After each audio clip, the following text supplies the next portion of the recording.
My name is Krista Chamsai-Tong. I'm from the English department. And today I'll be doing the analytical writing and also the reading comprehension section. Okay, so let me turn on the slides here. Okay, so we'll begin with the analytical writing section first. Okay, so for the analytical writing section, generally you will have two parts, okay, in this writing section. And the two parts consist of the issue essay, and you'll have about 30 minutes or so for that part, okay? And the next part is the argument essay, right? And then you'll have the third 30 minutes again, okay? And you'll have 1 minute break in between, okay? All this is done on a computer as well, okay? And for this part, the GRE will give you just one holistic score for both parts. Okay, the issue essay and the argument essay, they will be on average, okay, and you'll get only one score, ranging from 1 to 6, okay, and 2 people will score your essay, okay, and if they differ by 1 score, the third person will be assigned to score your essay, okay, so that's good. And the holistic scores will range from a 0 to 6, okay, and nobody will get a 0 if you write something, of course, right? And write something on the topic, of course.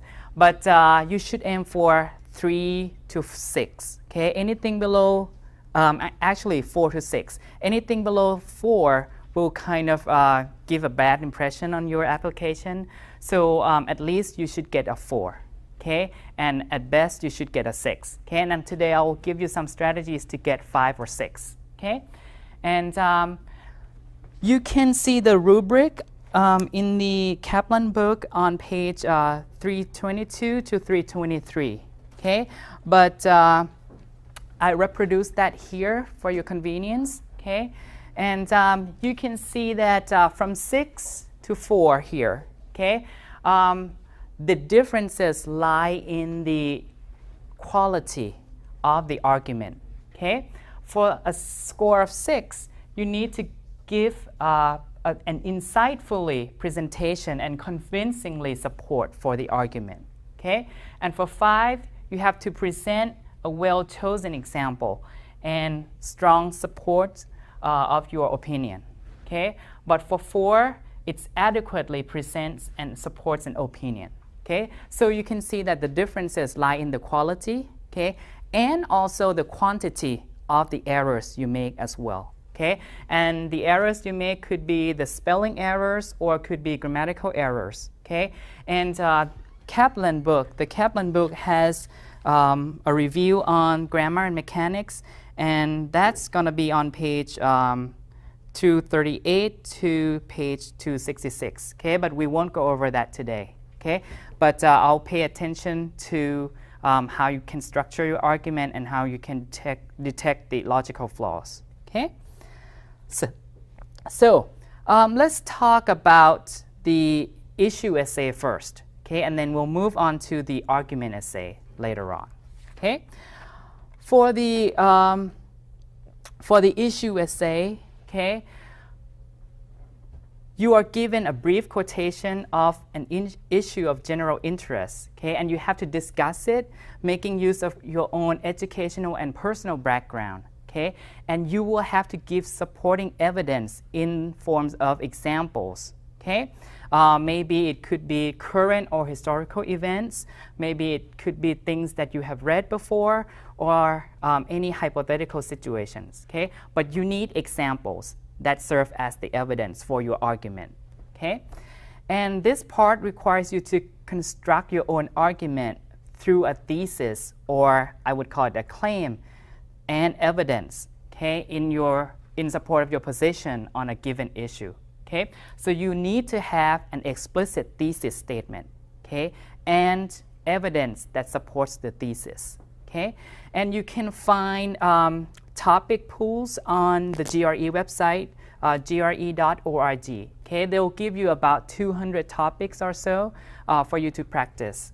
Okay, so the tips that I can give you for this particular section is that first you must take a position, okay? In an issue essay, you must take a position, okay? And 3 positions are available for you to take. The first one is you agree totally with the view presented, okay? The second one is you disagree totally with the view presented to you. And the third one, you can qualify the issue, okay? And I call it a partial agreement or disagreement, okay? And it depends. I would call that it depends stance, okay? And which position you choose depends on your preference, okay? And your ability to persuade the readers, okay? If you think that you can write more on, let's say that you agree totally with the issue, then you should go for that position, okay?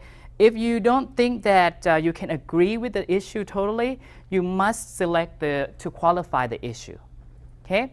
And there is no right or wrong answer for this particular section, okay? But what matters is an explicit statement of thesis, okay? And your evidence to support the thesis, okay? And your score depends on how well you support your position, okay? So let me give you an example, okay? So let's say that this is the topic for this section, okay? Which you can see on the slide here, okay? Plagiarism is a big problem in the world of academic, and usually technology is responsible for it. So students should not be allowed to use technology at all, okay? So when you're given this issue, okay, the keyword here is at all, right? And the proposal is students should not be allowed to use technology, okay? So depending on your preference, you can agree totally with that conclusion or that proposal, or you can disagree with it, or you can qualify it, okay? And just personally, okay, I would qualify the issue. I could say that in a lot of cases, technology is very useful in classrooms, okay? And in a few cases, okay, technology should be banned because it could lead to plagiarism, for example, during the exam, okay? So I could do that, right? So that's one example.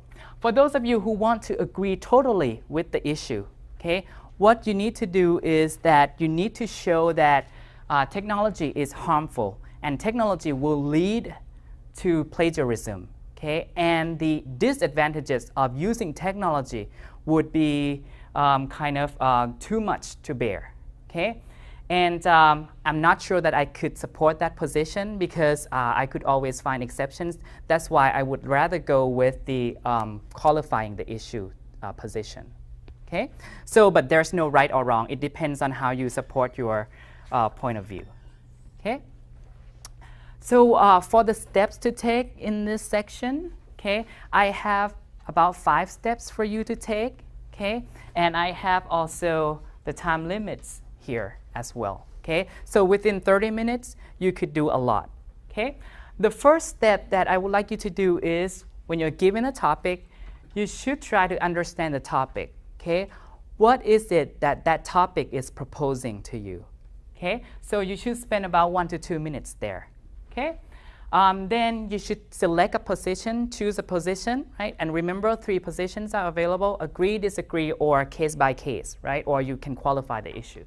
So for, against, or in between. So 2 minutes there for you to make the decision. And then just gather the points by means of a mind map. I'll show you how to do a mind map in a minute here. And, or you can use the outline to help you to organize your ideas. And then add details and examples to the mind map as you type, okay? And you should spend probably about 17 minutes there. And then finally, reread what you typed, and then revise and edit the essay. You should spend about 5 minutes there. So totally it would be 30 minutes, okay? So you have ample time to finish this, sufficient time to finish this, okay? So let's see how I implement these steps when I'm given a topic to write about, okay? So let's suppose that we get this topic, okay? And the topic is public service activities should be required of all college students if we hope them to receive a balanced education, okay? So this is the issue, okay?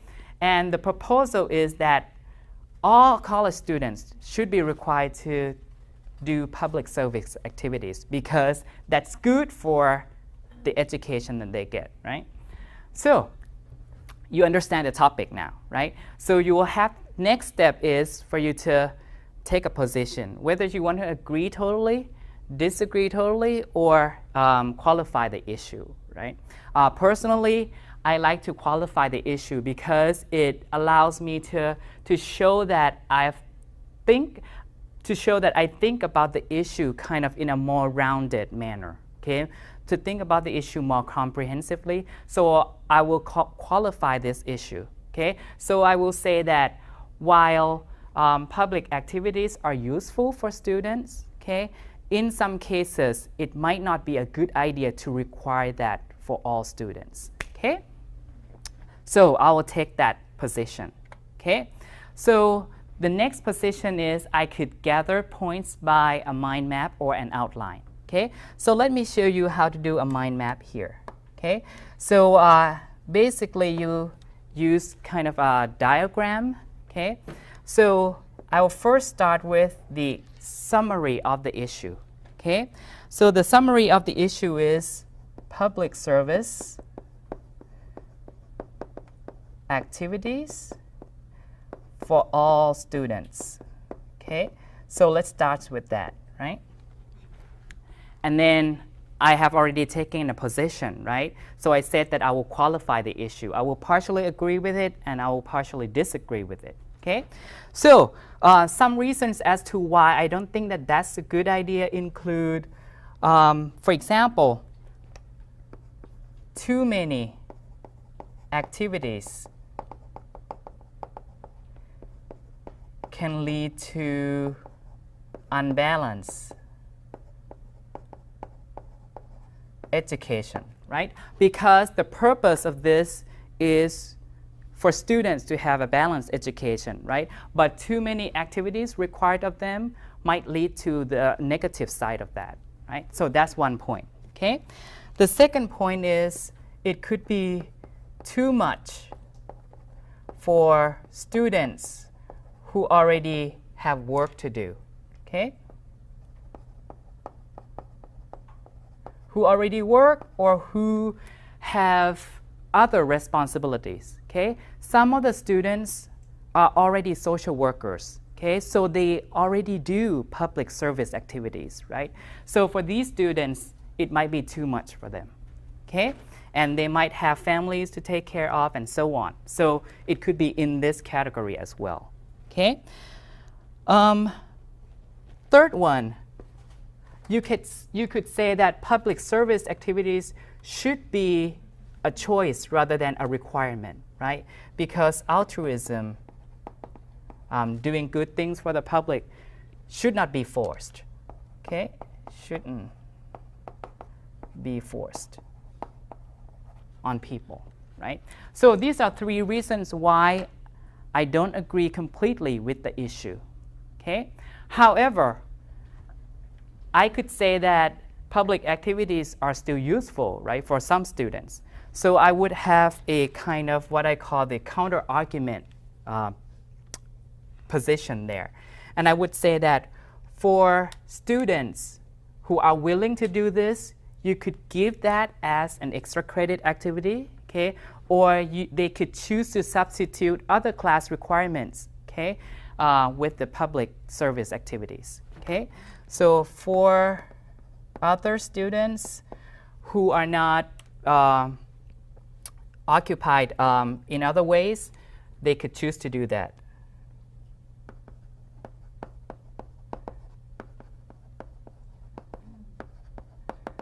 As extra credit, okay? So this is my mind map, okay? And then you do this on scratch paper, okay? And then you can start typing, okay? And fill in the details, okay? Or you can use an outline like this, okay? You have that on your handout as well, okay? So this outline will begin with the introduction and 3 paragraphs and then the conclusion, okay? At least you should have 5 paragraphs, okay, for your issue essay, okay? And this is similar to your mind map, okay, that we just drew here, okay? So each of the ideas here represents one paragraph, okay? And the qualifying section here will represent another paragraph, okay? So it's the same thing. Just up to you which way you want to do it, okay? And then you start typing and start adding details to the paragraph, okay? And the last step is to reread, revise, and edit, okay? So be careful about grammar, punctuation, spelling, and non-academic voice, okay? A lot of people like to use informal or spoken language when they write, and that's gonna bring the score down, okay? For example, things that you should avoid are things like well, okay? The filler well, or you know, something like that. That's are characteristics of spoken language. Judgmental terms like so stupid, right? Or hedges like I think, okay? That would kind of weaken your position a bit, okay? And addressing the reader with you, like you should know and so on, okay? So you should make it formal. Question? For terminology that may be not universally known, like things like think outside the box, or can we use those? You can, but if you're not sure that that's universally known, as you said, you might want to define your terms in the essay, okay? You can say, by thinking outside the box, I mean, or something like that, okay? So the more clarified it is, the better for you, okay? So good question, okay? So let me show you the finished essay for that last topic that we just looked at, okay? You have this on your handout, okay? Okay, so to use the same example, okay? This is the first paragraph, okay? And in the first paragraph, what you do is you start, okay? You start with the restatement of the topic, okay? So here I start with, some colleges are implementing a new requirement demanding students to engage in public service activities, hoping that with that experience, the students would receive a balanced, well-rounded education. Okay, this is a separate handout, okay, that you should have. So here you start with a restatement of the topic to show that you understand what's going on, okay, in the issue. So you start off with that, okay? And then the next thing that you will have is your claim. So this is the restatement. So I'll put it here, restatement of the issue, okay? You start off with that. So you kind of reword the question, okay? To show your understanding of the issue, to show your analytical and critical eye. And then what comes next is your explicit thesis. Okay? It has to be explicit, okay, and it will come second to that restatement. So you will say, in this case, I'm not against such a goodwill, but I will point out that without some conditions, this new requirement may prove detrimental rather than beneficial. Okay? So that's my qualifying statement. Okay? So it has to be explicit. Okay? So you are done with that first paragraph, which is the intro paragraph. Then you move on to the first reason, right? This is the reason that you have on the mind map or the outline already. Okay? So the first sentence or so, the first sentence or the first two sentences would be the issue that you have against that position, right? So this is reason one. Okay? Reason one is because some students are already working as full-time employees, okay, either on and off campus, that would be requiring public activities would be too burdensome for them. Okay, so that's your first reason, right? So you will have that as the first statement, okay, your reason, okay? And then what follows is gonna be your evidence, okay? So this would be your evidence and examples. Okay? You can use your personal experience. You can use something that you have already read. You can use something that you imagine. Okay? But make sure that it's relevant to what you are doing here, what you are discussing here. Okay? So it should be like that. Now, that's the second paragraph, right? The third paragraph, let's see.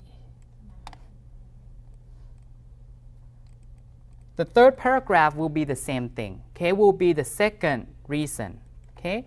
So this is the second reason.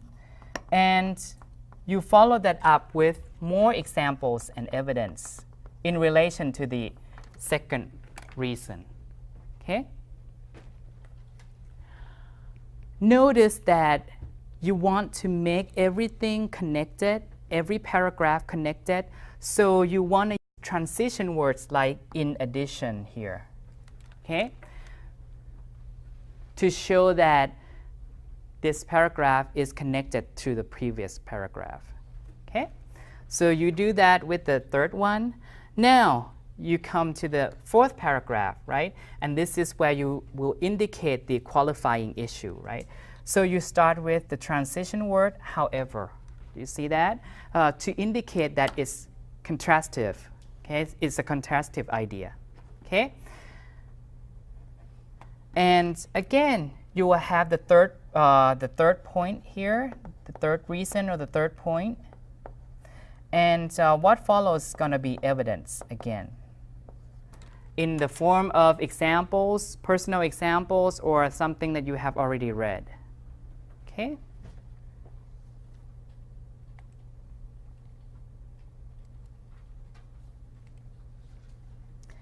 And finally, you come to the last paragraph, okay? And in this last paragraph, you will summarize all the reasons that you have talked about so far. Okay, so this is the summary. Okay, and perhaps you should give some solution to the issue. Okay, which is a way to end the essay on a strong note. Okay? In this case, the way that I end it with a strong note is to say that instead, the issue should be who would be required to engage in public activities rather than required of all students. Okay? And if a choice should be given to those students who are not willing to perform the service. Okay? So this is just another way to look at the issue. Okay, so give some kind of solution to the issue, and also to summarize all the points that you have made. Okay, so this is easy, as you can see. So what's let's see. Let me close the ink here. So from here, in the whole from the whole essay here, okay. What you can see is that first you'll start with the intro paragraph in which you restate the issue and then followed it up with the thesis statement, right? And then 3 paragraphs stating different reasons, okay, for or against the issue, right? And then with a concluding paragraph, okay? So that form, okay, could be used for all the issue essays that you will see on the GRE test, okay? So any questions?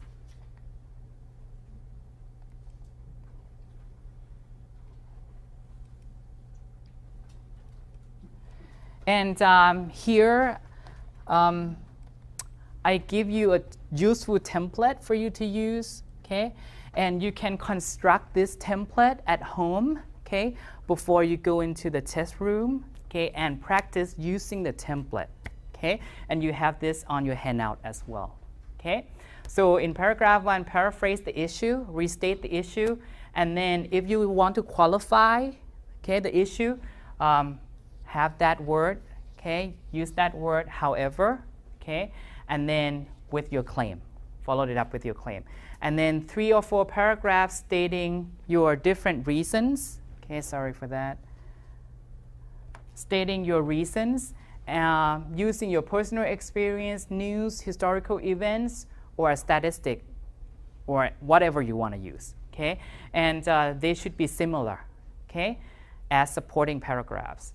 And then you can come to the conclusion, restate your position, and the reason why you want to reposition the issue, okay? So that should be the template that you use, okay? It's like the backbone of your paper, okay?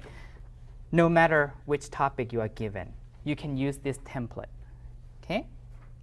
So it's a useful template to have, okay? So what's going to be different is the examples that you use and the reason that you use, right? But the template is going to be the same, okay? So to summarize, things to remember for you, your essay must have 5 paragraphs at least, or 6, okay, if you have more than 3 reasons. Intro, the body, at least 3 paragraphs of supporting ideas, and if applicable, a qualifying section, okay, and a conclusion, okay. And in the introduction, there must be an explicit thesis that states your position, okay. And your body paragraph must provide supporting ideas for your position, okay, in the thesis, okay. Don't just assert that something is the case, rather justify your position, okay, using examples, using statistics, whatever you know, okay. And the issue is going to be an issue of general interest, so it shouldn't require you to use your biology knowledge or anything like that, okay. So everyone should have a lot to say on a particular issue based on your experience, okay. So if we have time, we'll come back and practice that, okay. So let's move on to the next section on the analytical writing section, which is the argument essay, okay. And for this section, you'll be given 30 minutes, okay, just as you are given 30 minutes for the issue essay, okay. For this section, okay, this section aims to test your critical and analytical skills, okay. It asks you to write a critique of an argument presented as a short passage, okay, and you have to consider the logical soundness of that argument, okay. In other words, the author has already drawn a conclusion, okay, and you need to determine whether that conclusion is logical or not, okay. Is there any problem, logical problem with that conclusion, okay? And then after that, you should propose some ways to improve that conclusion, okay? And let me tell you this, that all the statements that you are given will be logically flawed in some way, okay? They won't give you a statement that's perfect, okay, because they want to test your ability to find faults with the statement. So every statement that you see on the GRE exam will be logically flawed in some way, okay? And this is a place for you to identify, present, and discuss logical flaws, okay? It's not a place to show your agreement or disagreement with the issue, unlike the issue essay, right? So here you're not constructing your argument or your position as to how we should support the government or anything like that. But you will have to find faults, okay, with the author's position, okay? So this is a different task, okay? And to tackle this part, you have to understand 3 things, and I'll walk you through these 3 things, okay? The first thing is the argument structure. The second thing is what we call unstated assumptions. And the third one is common logical fallacies. And when you understand these 3 things, you can do this part, okay? So let's start with the argument structure, okay? Keep in mind that every argument in this world, okay, every argument has 3 parts, okay? You will have, the first part is the thesis or the conclusion. That's the same thing, okay? The thesis or the conclusion are the same thing. And that's the claim or the thesis. And you can test whether a statement is a thesis or a conclusion by putting the word so in front of it, okay? If it fits there, then it's the thesis, okay? Or therefore, okay? And the second part of it, the argument, is the reason, okay? The reason is what the author uses to support the thesis, okay? You will be given these 2 things on your exam, okay? the thesis, and the reason. Okay? But the third thing, which is the unstated assumption, okay, you will have to figure that out. Okay? And what you have to write on the paper, okay, or on the screen is that, okay, just the unstated assumption. The unstated assumption, what it does is it bridges the conclusion and the reason together. Okay? And without this unstated assumption, you cannot get the thesis. Okay? So this is a kind of a diagram showing how these three parts work together. Okay? The reason supports the thesis or the conclusion, and the assumption kind of bridges these two parts together. Okay? So let me show you some real examples. Okay? So suppose you are given this statement, okay, that because the copy machine has broken down and because our employees need to make copies, okay, our company has to buy a new copy machine. Okay? Remember, on the GRE test, you are given the thesis and also the reason, right? You are given two things. You have to find the unstated assumptions. Okay? So to test which statement is the conclusion, you can supply the word so in front of it, right? So you can supply the word so here. So our company has to buy a new copy machine, right? And it works. So that's the thesis. Okay? That's the proposal. And the reason is going to be the other part. Because the copy machine has broken down and because our employee need to make copies, that's the reason. The conclusion or the thesis is our company has to buy a new copy machine. Okay? So the unstated assumptions, okay, are the things that you have to find, right? So here, possible assumptions could be more than one. Okay? So possible assumptions for this statement, for this issue, could be, first, the broken machine cannot be fixed, right? That's why the author concludes that they have to buy a new one, right? That's possible assumption. Second, we cannot borrow it or rent it from someone, right? That's why we have to buy a new one. And the third one could be we have only one machine in our office, right? That's why we have to buy a new one, right? We cannot use something else, right? Some other machines in our office, right? So these are possible assumptions, okay? So you have to figure out the assumptions, and you have to attack the assumptions in order to write a well-argued essay, okay? Because these assumptions are going to be problematic, right? What about this one? We have money to buy it. Okay, do you think that that's a good hidden assumption or unstated assumption? No. Yes or no? No, why not? Not because that's not an issue on the first statement. It's not even implied in any way. Right. So it's irrelevant to the issue, right? The author only states that we have to buy a new copy machine. He or she doesn't make any statement as to where we would get the capital from, right? So that's not an issue. That's irrelevant. So that's not a good unstated assumption for you to make. Okay? So only these three, or if you have more, you have to consider their relevance to the issue presented. Okay? So that's an example of how to find the unstated assumptions. Okay? If we have time, we'll come back to this, okay, to find the assumption.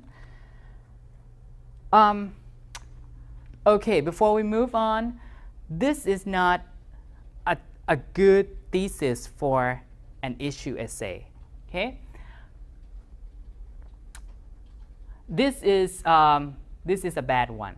Okay, the author makes a questionable recommendation. The suggestion, why appealing in one respect, may actually cause problems, such as increasing risk of gambling, thereby causing people to fall into poverty, and so on. So this is more like an argument essay rather than, or more like an issue essay rather than an argument essay, right? So that's not something that you would want to write for the argument essay.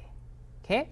The third thing that you want to know is what I call logical fallacies. Okay? Logical fallacies are simple mistakes, logical mistakes that people always make. Okay? And by knowing some of these, okay, you'll be able to detect the logical fallacies in the issue. Okay? First one is causal fallacy, what I call causal fallacy, in which the author confuses the cause and the effect of an issue, right? For example, when it rains, the road is wet, right? Since today the road is wet, it means that it must have rained, okay? Here, the fallacy is that because we see that it's wet, it must have rained. It could be wet based on other reasons, right? Like somebody poured the water into the road and so on, right? So it might not necessarily be the rain that causes the road to be wet, right? So this is a causal fallacy, okay? And this is kind of what I call the template for you to use, okay, on the exam, okay? If you see that there is a causal fallacy in the statement, you can use this template to help you. Okay? I pre-construct that at home, right? And I kind of not memorize, but I know what to write about when I see the causal fallacy. You can have that statement on the exam. Okay? So for example, I can say that the argument relies upon the assumption that blah, blah, blah causes something, but there is no evidence to prove that causality and so on. So you can have that, okay, memorize, or you can get yourself familiar with that before the exam. Okay, so that's one type of logical fallacy. The second one is false analogy.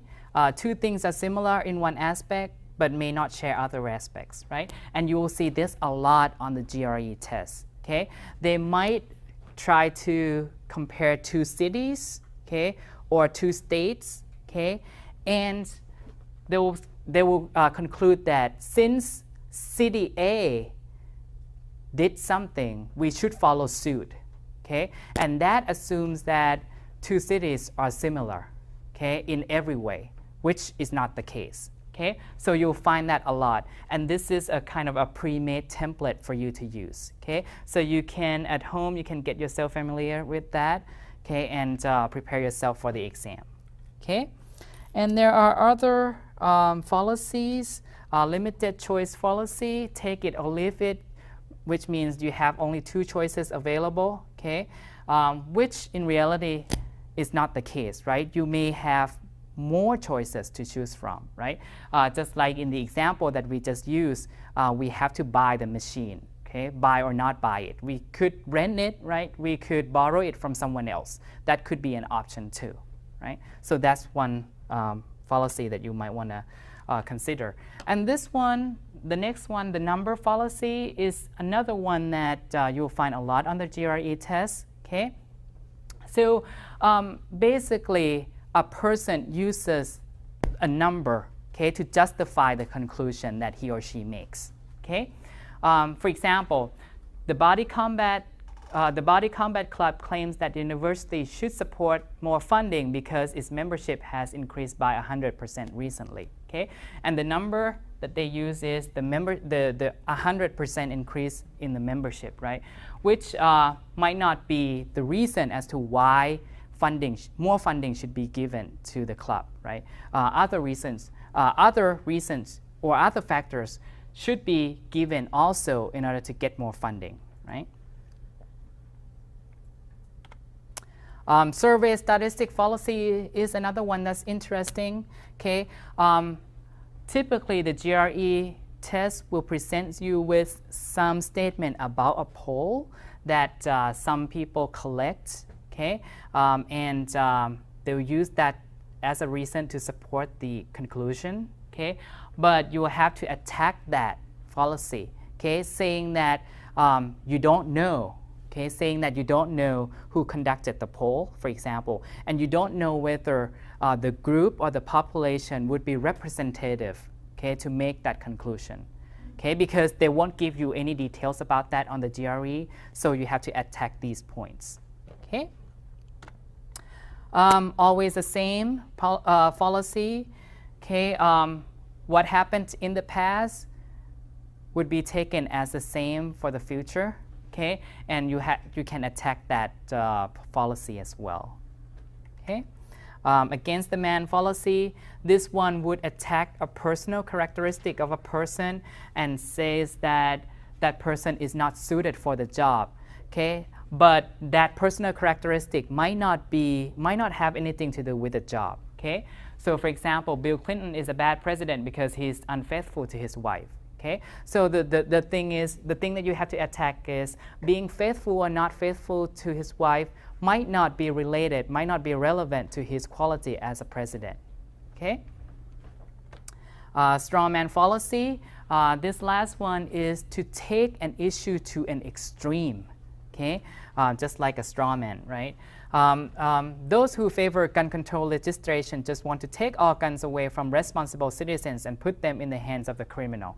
Okay, that is to one extreme. Okay, people who favor gun control legislation might not have that end, might not have that extreme end as the goal, right?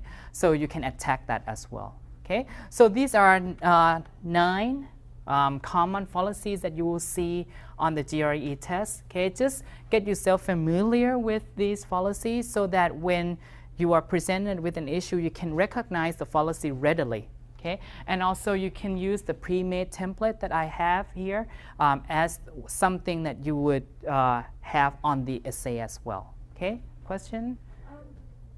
Do you want to press that? What is the difference between the straw man fallacy and the limited choice fallacy? For the limited choice fallacy, you have only 2 choices available to choose from.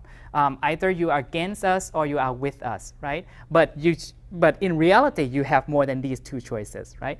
But the straw man fallacy is that to present a slippery slope in the sense that the author is trying to push the issue to an extreme, which might make it more dangerous than it usually is. Okay. All right. So we have already talked about 3 things, right? The argument structure, that's the first thing, and then how to find the unstated assumptions, right? Unstated assumptions have to be relevant to the issue, right? And the last thing is logical fallacies. Okay. So next step is how to put these on the actual essay, right? Again, I have these 5 or 6 steps, okay? And they are pretty much similar to the steps that we already did for the issue essay, okay? The first thing is you have to understand the topic. You spend 1 or 2 minutes there. And then dissect the argument in search of the assumptions. You can use about 5 minutes there, okay? And then gather points by a mind map again, 2 minutes. Add the details as you type, okay? 1 minute and start typing and doing the revising and the editing work would be 5 minutes, okay? So let me show you the structure of the essay here, okay? So again, you will have 3 major parts: the intro, the body, and the conclusion. Okay, same as the issue essay. Okay, exactly the same thing. Okay, and what you have inside each paragraph is pretty much the same as well. Okay, so for example, in the intro, you should summarize the conclusion and the supporting idea. Just restate the issue so as to show that you understand. Okay, what's being presented, what is being proposed. Okay. And then present your thesis statement, okay?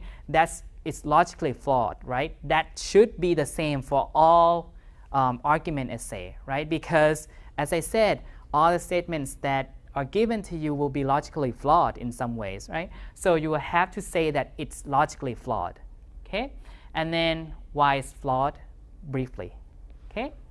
And then 3 or 4 body paragraphs, each one attacking an assumption or a fallacy. Okay, and finally, you can have the conclusion paragraph in which you summarize and then give a solution to make the argument stronger or better. Okay. So let me show you one example, one real example. This is a topic given by the GRE. Okay, And there's a city called Monroe, okay, that's the city, and a jazz music club, okay, proposes that the actually this statement is written as part of the application for a small business loan by a group of developers in the town Monroe. Okay, and they propose that the bank should give them a loan to establish a club, a jazz club. Okay, the reasons being, first, the nearest jazz club is 65 miles away from Monroe. Okay, so it's far away. Okay, so we would be good. Okay, we would be in a good position to establish a jazz club there in Monroe. Okay, and another reason, you can see the signal word here, plus. Last year, over 100,000 people attended the jazz festival in Monroe. Okay, so the author thinks that, well, that's a good evidence, a good piece of evidence to show that a loan should be given. Okay, and in Monroe, there are a lot of jazz radio programs, right?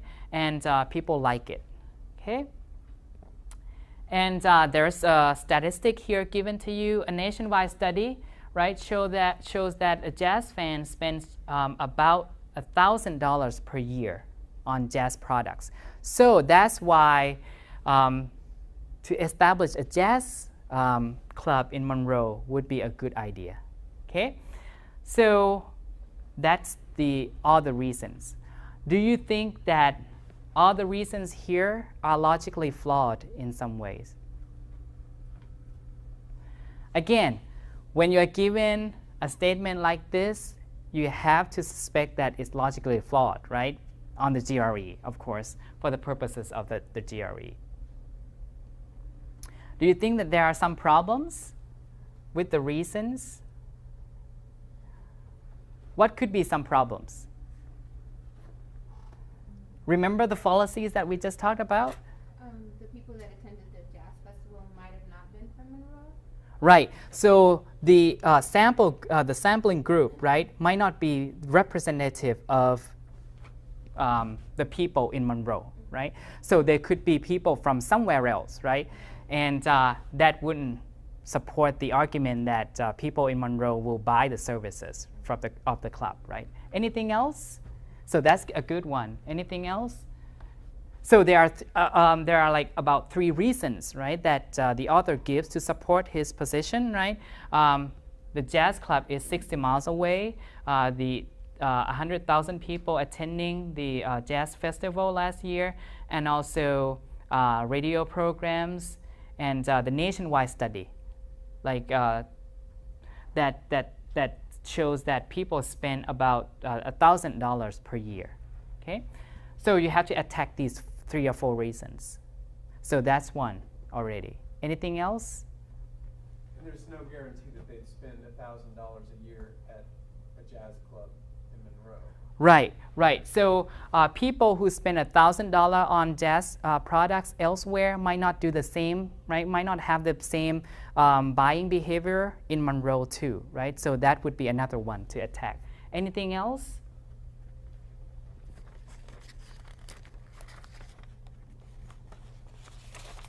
You can assume that the well-known jazz musicians would be interested in your club. I'm sorry? Because it says several well-known jazz musicians live in Monroe. Okay. So the problem is?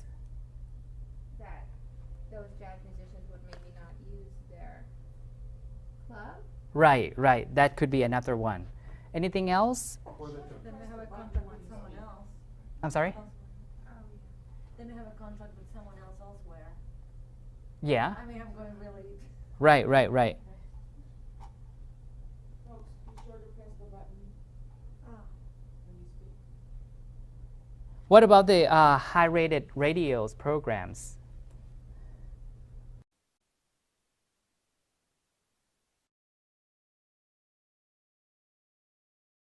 One real example.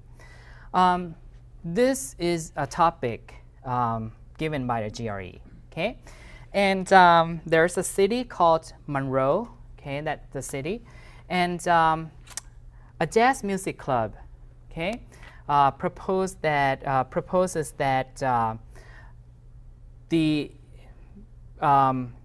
actually this statement is written as part of the application for a small business loan by a group of developers in the town Monroe. Okay, and they propose that the bank should give them a loan to establish a club, a jazz club. Okay, the reasons being, first, the nearest jazz club is 65 miles away from Monroe. Okay, so it's farther away. Okay, so we would be good. Okay, we would be in a good position to establish a jazz club there in Monroe. Okay, and another reason, you can see the signal word here, plus. Last year, over 100,000 people attended the jazz festival in Monroe. Okay, so the author thinks that, well, that's a good evidence, a good piece of evidence to show that a loan should be given. Okay, and in Monroe, there are a lot of jazz radio programs, right? And people like it. Okay. And there's a statistic here given to you. A nationwide study, right, shows that a jazz fan spends about $1,000 per year on jazz products. So that's why to establish a jazz club in Monroe would be a good idea. Okay, so that's all the reasons. Do you think that all the reasons here are logically flawed in some ways? Again, when you're given a statement like this, you have to suspect that it's logically flawed, right? On the GRE, of course, for the purposes of the GRE. Do you think that there are some problems with the reasons? What could be some problems? Remember the fallacies that we just talked about? The people that attended the jazz festival might have not been from Monroe. Right. So the sampling group, right, might not be representative of the people in Monroe, right? So there could be people from somewhere else, right? And that wouldn't support the argument that people in Monroe will buy the services of the club, right? Anything else? So that's a good one. Anything else? So there are like about 3 reasons, right, that the author gives to support his position, right? The jazz club is 60 miles away. The 100,000 people attending the jazz festival last year, and also radio programs, and the nationwide study, like that shows that people spend about $1,000 per year. Okay, so you have to attack these 3 or 4 reasons. So that's one already. Anything else? And there's no guarantee that they'd spend $1,000 a year at a jazz club in Monroe. Right, right. So people who spend $1,000 on jazz products elsewhere might not do the same, right? Might not have the same buying behavior in Monroe too, right? So that would be another one to attack. Anything else?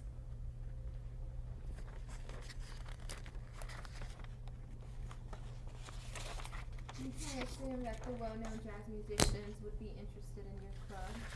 I'm sorry? Because it says several well-known jazz musicians live in Monroe. Okay. So the problem is? That those jazz musicians would maybe not use their club. Right, right. That could be another one. Anything else? Or that the Then they have a contract with someone else. I'm sorry? Then they have a contract with someone else elsewhere. Yeah. I mean, I'm going really. Right, right, right. Folks, be sure to press the button. When you speak. What about the high-rated radios programs?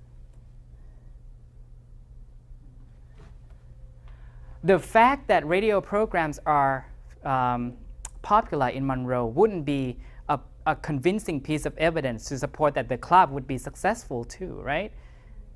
So that would be another thing that you can attack. Okay. So these are some things that you can attack, and you can just choose 3 or 4. okay, on the exam. Okay, so for example, the number fallacy, right? 100,000 people. Who are these people? Are they representative of the people in Monroe, right? Are they jazz fans? Are they seasonal fans or regular fans, and so on? Okay. Quality of the data fallacy. The highest rated radio evidence does not necessarily predict that the club would be successful, right? The number fallacy, the national 1,000 a year expense on jazz doesn't necessarily apply to Monroe, right? Okay. Yeah. Well, Did you press the button? yes. It seems that some of them, I mean, I guess I'm trying to find what would be considered good enough of a reason, because nothing is 100%. But for me, like number 5 seems reasonable, because the only club close to these people is 65 miles away. So if you think about it, people would attend. People that live in Monroe, it's like the only club that they can actually go to, and they don't have to drive 65 miles. Or am I misunderstanding this? Right. That's correct. But when a bank decides whether to grant a loan, right, they do that decision based on whether or not that business will be successful, right? But the fact that people will attend that business would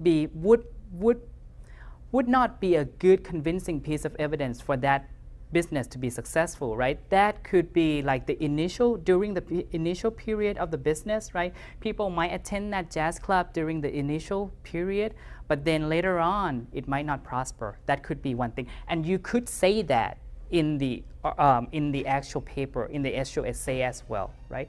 So you can explain this, elaborate on this, and filling in the details there. Okay. That statement doesn't give you numbers as to how many people from Monroe are actually attending, going to that particular club. And then that would follow from other fallacies that you have already described or explained above as well, right? That you don't know how many jazz fans there are in Monroe, okay? So that's why this might be a good thing to attack as well, okay? And you can explain that details, whatever you think. The more elaborated reason you have on this, the better, okay? Just because you listen to jazz, it doesn't mean you will attend a jazz club. Right, so that's another reason. I guess it doesn't matter if it's 60. I guess it's irrelevant that it's 65 miles away, because it wouldn't work either way, you know? Right, and you can put that, you should put that in the essay as well, okay, the explanation of that, okay? So as for the finished essay, okay, you can see that on the other side of the handout, okay, this is a single piece handout, and I could show it on the screen as well, which is here, okay? So there are 2 pages, okay? Again, the structure is going to be the same, okay, as the issue essay, okay? Here you will start with the intro paragraph, right? And you will start with a restatement of the argument of the author, okay? Restatement of the argument to show that you understand the issue and you can restate it in your own words. So that's good, okay, because it will establish you as a critical reader, okay? You know what's going on, you know what's being proposed.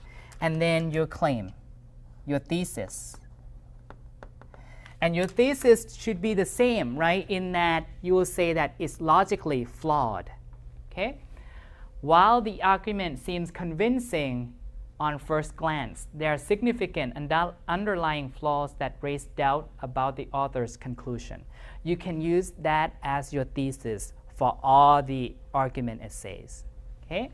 So you can memorize that, okay, or you can use a different version that says about the same thing, okay? And then paragraph 2 will be, again, the first weakness, the first logical weakness.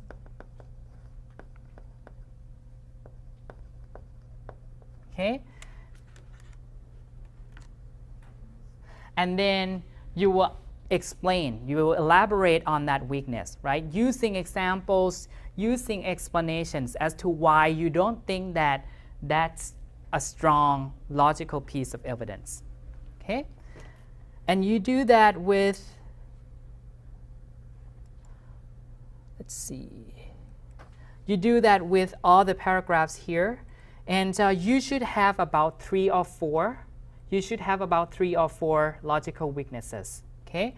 And those are the unstated assumptions that you need to attack. And you will start with why is weak, okay, and then the reason, okay?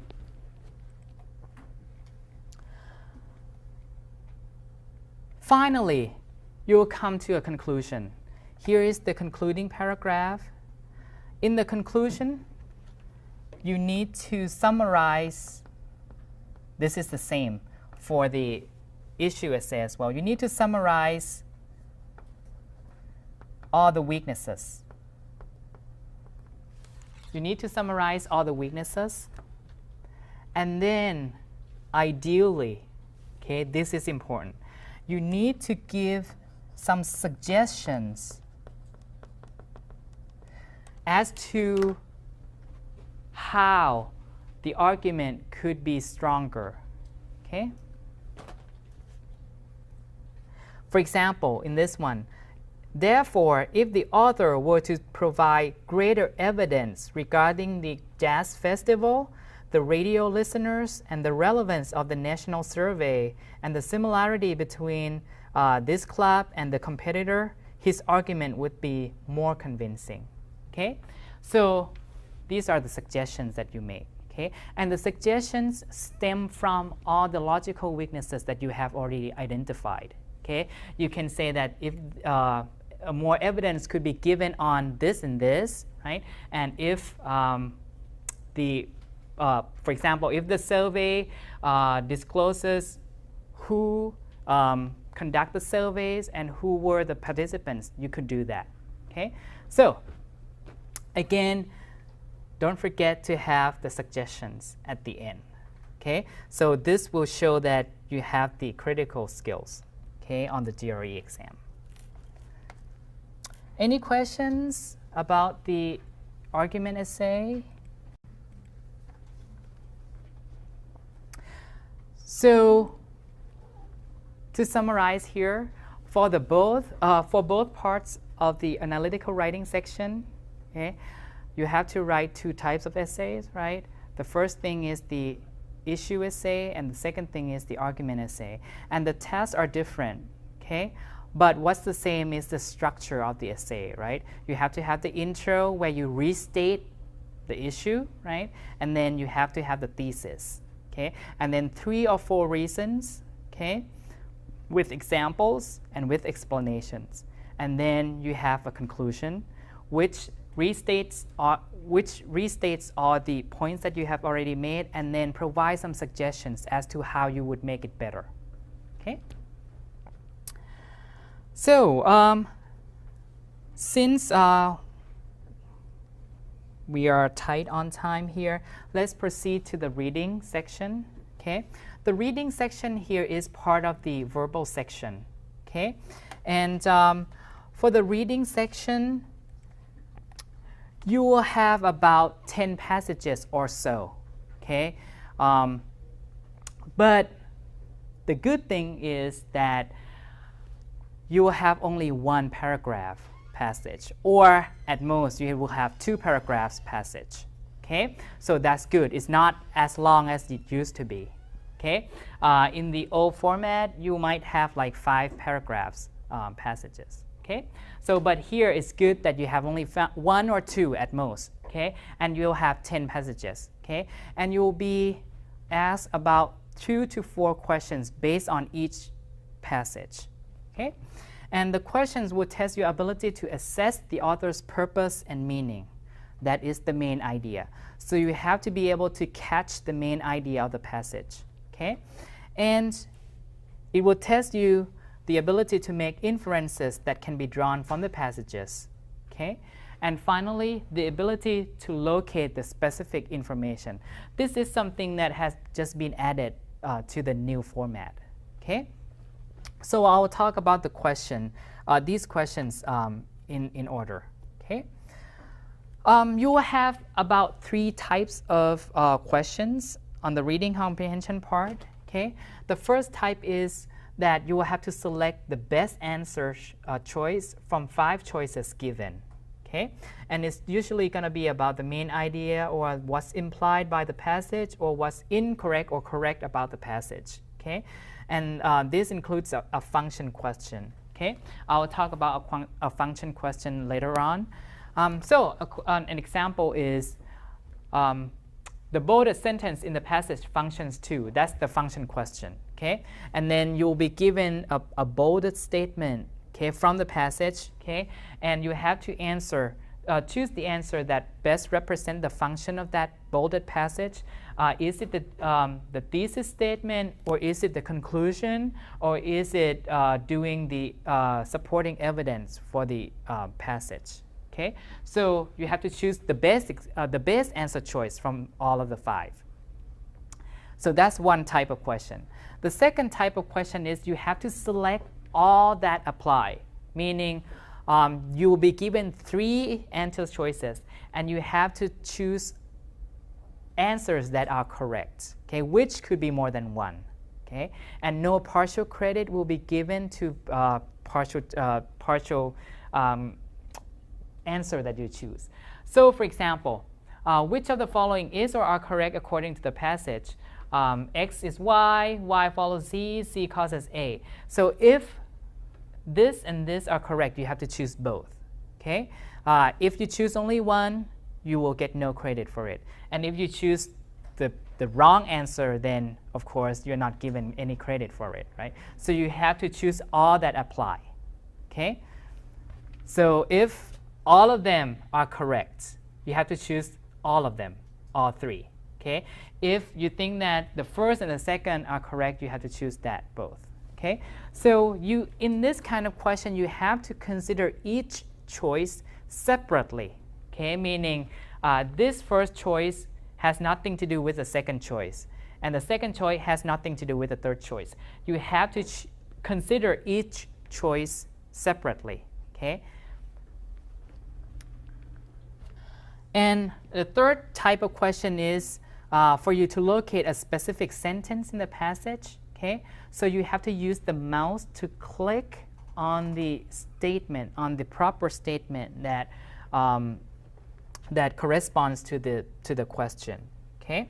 For example, you'll be asked to select the sentence in the passage where the author states that A is B. So you have to use your mouse to click on the sentence that means A is B, for example. Okay? For some tips, as for some tips that I could give you, for this one, you have to speed read and take very short notes using a mind map or do it on scratch paper. Okay, and the first 2 sentences are absolutely important. Okay, because they contain a thesis or the claim of that passage. Okay, and so are the last 2 sentences, as they are conclusion. Okay, so if you run out of time, just look at the first 2 sentences so that you know what's it about, and also the last 2 sentences. Okay?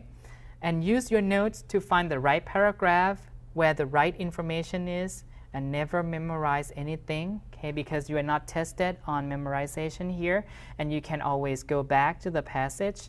So that's why there's no need to memorize things. Okay? Use your scratch paper. Okay? And try making a prediction on the right answer before you see the before you look at the answer choices. Okay, and that will help guide you whether you look for the right answer. Okay, and try eliminating wrong choices and beware of trick choices. And we'll talk about trick choices and wrong choices in a minute here. Okay, and when you look at the question stems, you have to look at the keywords. Okay, for example, the word state means that the information is clearly given. The word suggest means that it's not explicitly stated. Okay, so you have to look at the question stem.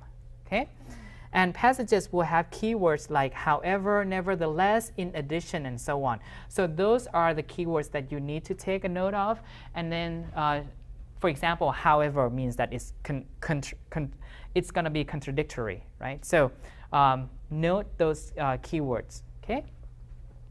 Finally, for the function questions, you'll be given the bolded statement in the passage, right? You have to consider these statements in relation to the whole passage because it will ask you what the function of that bold statement is. So you have to consider that in relation to other sentences in the passage in order to know the function of that, okay? And don't just focus on the bolded part, okay? Wrong choices to be eliminated. Answers that contradict your notes or understanding, that would go first. Answers phrased with absolute wording, that's something that's suspicious and you should get rid of it. For example, absolute meaning implies words like always, no one, ever, never. Okay, so all those are things that you can find exceptions to easily. Answers that are taken from a wrong paragraph, and you can get this from, of course, your note, right? And answers that look like it's quoted from the passage or cited directly, okay? So people will choose this as their answer, okay? Because they think that, well, that looks the same as what's in the passage, right? But that's usually a trick choice, okay? And the right answers are usually paraphrase statements, okay? Rather than just direct quotes from the passage, okay? So you should suspect that when you see a kind of a very similar looking choice, okay? So let's practice questions. I have just two passages here, okay? And this is the first passage, okay? I asked you to circle the best choice that gives you the main idea of this passage, okay? Which of these choices best represents the main idea of the passage here? You have that on your handout as well, okay? Just one. So from A to E, this is choosing the best answer from the 5 choices given, right? You have that on your handout as well. It's going to be on page, let's see. It's going to be on the last page, on page 8.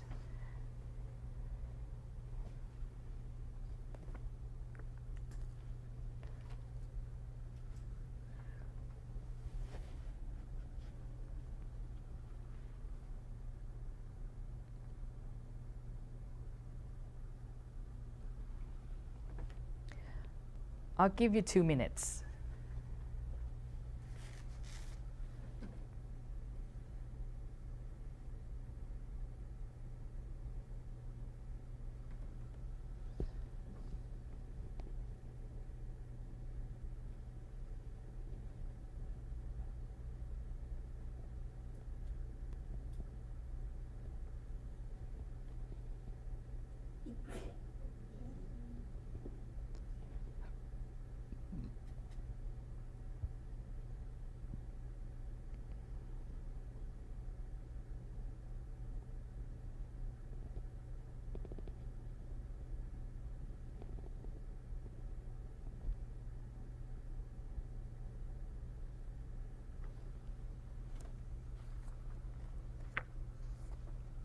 Okay, most of you are finished.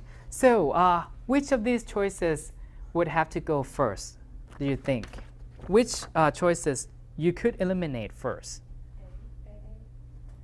A, you could eliminate that, right? Because there's no cause and effect relationship between the first one and the second one, right? The paragraph here didn't state that Rome defeated its opponent because it could move quickly, right? Those are two separate things that make Rome a powerful empire, right? So that could go first. And another one that could go first is number D. There is the absolute language here that you can see. Let's see, let me circle that.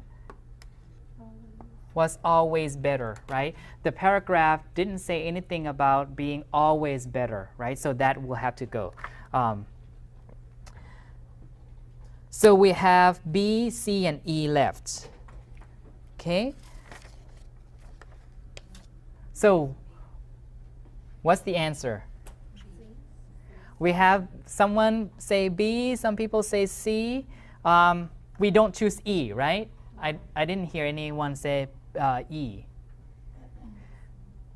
So we don't choose E, right? Because there's nothing about, let's see, there's nothing cause and effect about building the transport system and was able to build a big empire, right? So, so we have B and C. Which one is better? C, B. I would say number C is better, okay? Number B is good, nothing's wrong with it, but one point that I could make is that the cause and effect is not captured in B, okay? But that cause and effect is captured completely in C, okay? So basically here what the paragraph states is that Rome could could maintain a large empire because it has good transportation system, right? And its army was efficient as well. So two things. And they could move quickly from place to place. So number C is correct. Okay. Let's see. So let's move on to the next one. Okay.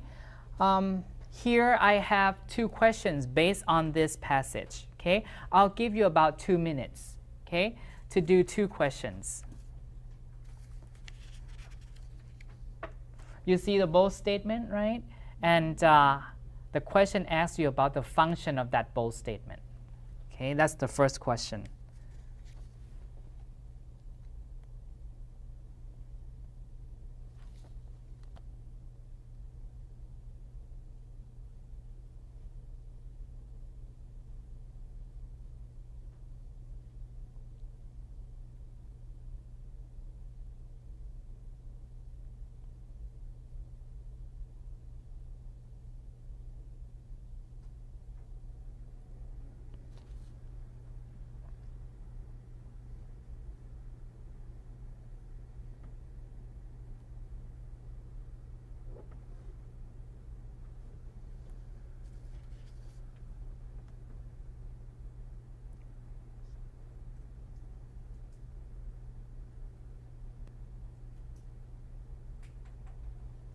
So what's the function of that bolded statement?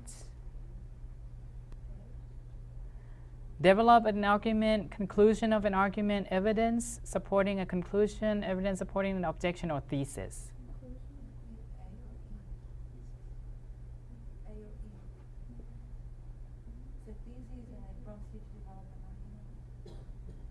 So which one would you choose?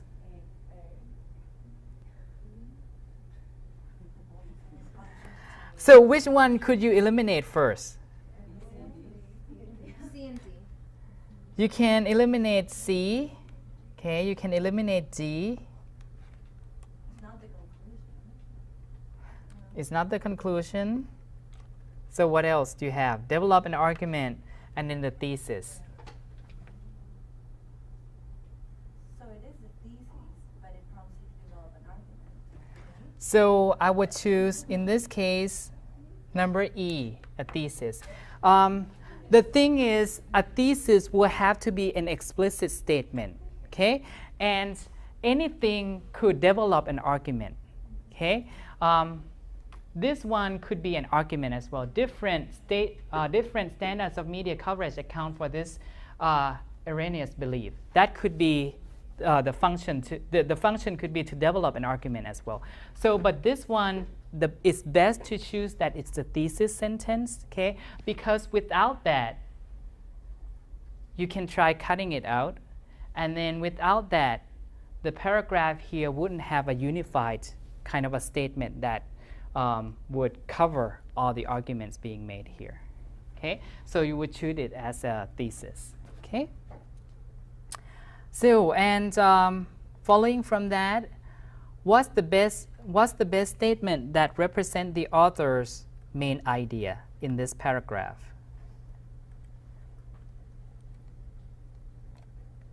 Oops.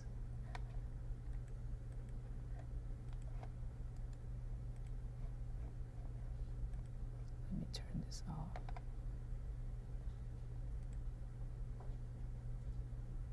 Sorry, I need to turn this off. Okay. A, B, C, D, or E. Just choose one that's the best.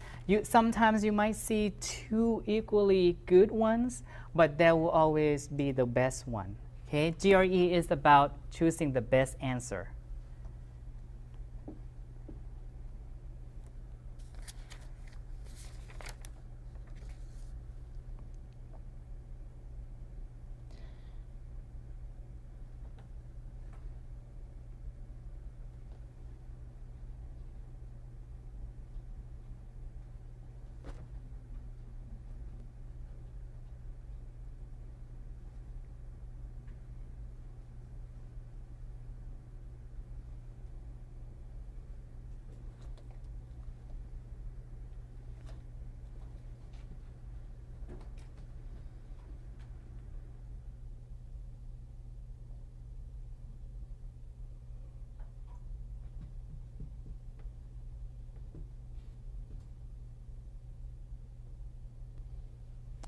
Okay, which one did you choose?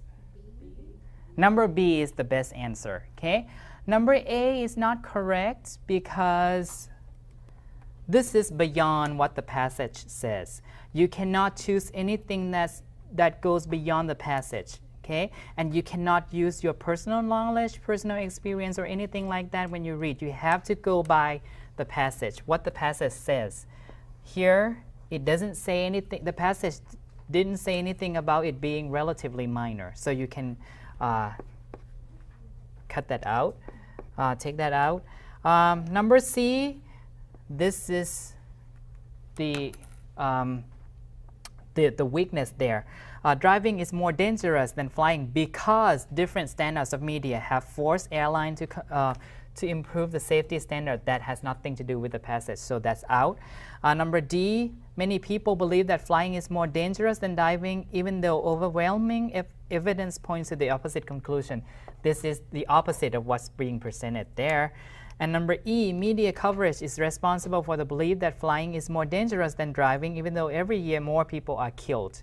There's nothing that says about every year more people are killed, okay, in the car accidents. Okay, so the best answer would be number B. Okay, so that one is correct. D again, D is reinstating pretty much what. Yeah, and then it kind of looks like what's being taken from. It looks like that it's being taken from that, right? So that's a suspicious choice that you want to kind of raise your doubt against. And then if you consider that choice D, it is totally the opposite of what's said in the passage. Okay? Really? How is it opposite? Yeah, How is it opposite? Let's see. Many people believe that flying is more dangerous than driving, even though overwhelming evidence point to the opposite conclusion. Right. Is there any conclusion drawn in that passage? Evidence, despite overwhelming evidence to the contrary. So that to me is telling me.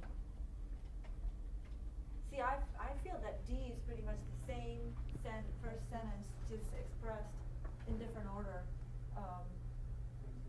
Many people believe that flying is more dangerous than driving. That's stated, even though overwhelming. It's just a different order. But Right. Is there any evidence that's being shown in the passage here? despite overwhelming evidence. To the contrary. To the contrary. Many people think that flying is more dangerous than driving. Is there, what's the conclusion that's being drawn in here? Does the author conclude that flying is dangerous or more dangerous or less dangerous than driving? Less. Did he or she draw that conclusion? I think the author, whoever is writing that, is saying that most people think that flying is more dangerous than driving, but there is evidence that implies the opposite. What it's telling us is that the media is directing people to think. Right. And that he's not concluding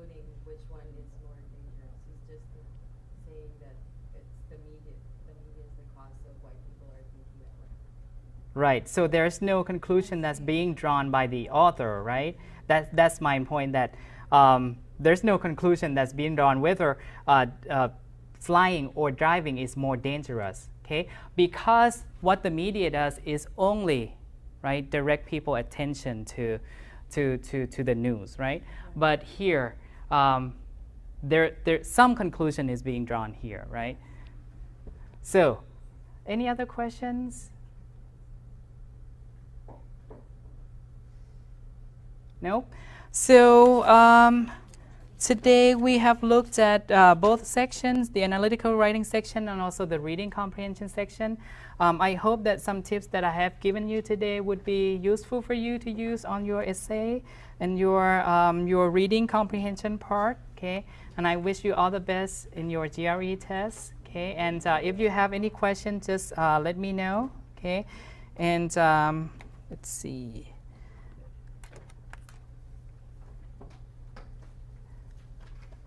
Any questions? Nope. So I'll see you on campus here sometimes, okay? And best of luck for your GRE test. Thank you.